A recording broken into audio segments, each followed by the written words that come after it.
Victorian officials will continue door-knocking homes in suburban Melbourne today as they try to drive home health advice to non-English speaking communities.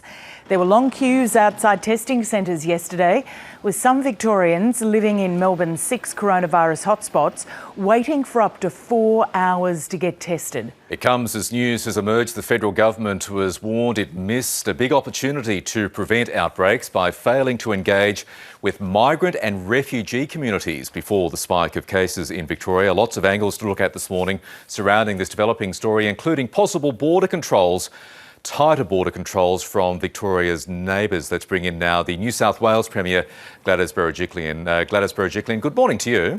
Good morning. You've had very strong words to your constituents about dealing with people in Melbourne. How concerned are you about the situation in Victoria's capital? Well, look, I'm sure it's manageable, and it is. I mean, there will be community spikes, community outbreaks during the course of the pandemic, and New South Wales, it could happen here just as easily, which is why it's so important for us to remain vigilant. It's a good wake-up call to remind us about how contagious the disease is and how quickly it can get out of control. But in New South Wales, we are doing everything we can to prevent and stop community spread. And the warning that I've issued in the last few days is no different to what the Victorian Premier has issued. That is to say, if you live in those hotspots, you shouldn't be travelling anywhere, let alone interstate.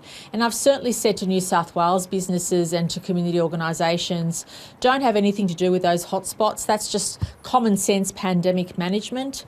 Whilst community spread is still what it is, whilst people are still chasing those contacts to warn them to self-isolate and to do all those things, it's just common sense to make sure that New South Wales businesses and organisations avoid any interaction with anybody from those hotspots unless they know that person has been cleared and doesn't have COVID. And certainly that they are warnings any Premier would give, especially here in New South Wales where we keep our borders open. So that warning also extends to Melburnians travelling to Sydney?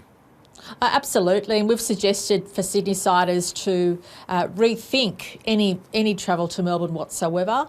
So we're recommending people just don't travel to Melbourne at this point in time until the government feels down there that they've controlled the community spread, given what's gone on in the last couple of weeks. Got a couple of big AFL games. Both the Giants and the Swans are hosting Melbourne teams later this week. Are those games still okay to go? Underway? Well, look, so long as all those COVID-safe checks have been in place and players have confirmed to be negative, I mean, those organisations have a responsibility already in their COVID-safe plans. A number of those games, I understand, were going to be played in Victoria, now are going to be played in New South Wales. But every organisation, everybody who is active needs to avoid those hotspots, needs to avoid broader Melbourne at this stage, whilst the community spread is what it is. Are you at all considering, if the situation worsens in Melbourne, putting up border controls between New South Wales and Victoria?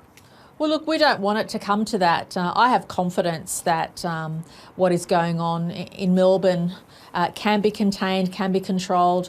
And for a community like Albury-Wodonga, they don't see themselves as two separate towns. They see themselves as one community, and a hard border closure would be really detrimental to a part of the country that really doesn't have any cases. So I think we have to, again, apply a common sense approach. We're not in the business of having hard border closures. In fact, when New South Wales had in excess of 200 cases a day, yes, mainly from overseas travellers, but notwithstanding that we had a high number of cases a day, Victorian government kept the border open. So we've managed through high numbers of cases without closing our borders, and I'd like that to continue. The federal government is poised, as we just heard from the Treasurer on this show, to unveil a package of support for the arts industry. Sydney, New South Wales boast some great arts organisations. How desperately in need are those organisations? Is the arts industry in need of a helping hand? Well, of course they are, and our government, the New South Wales government, actually already announced a $50 million package for those organisations based in New South Wales, and $25 million immediately and then $25 million to come later. So we applaud any support for that community.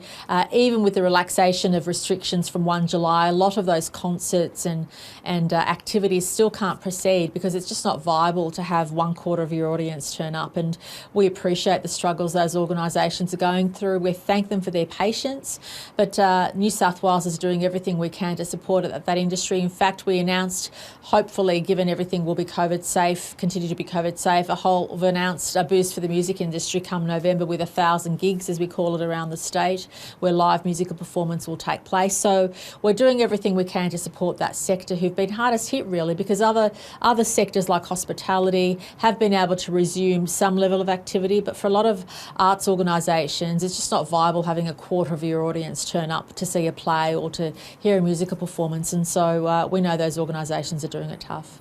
Gladys Berejiklian, thanks for joining us on News Breakfast. Thank you.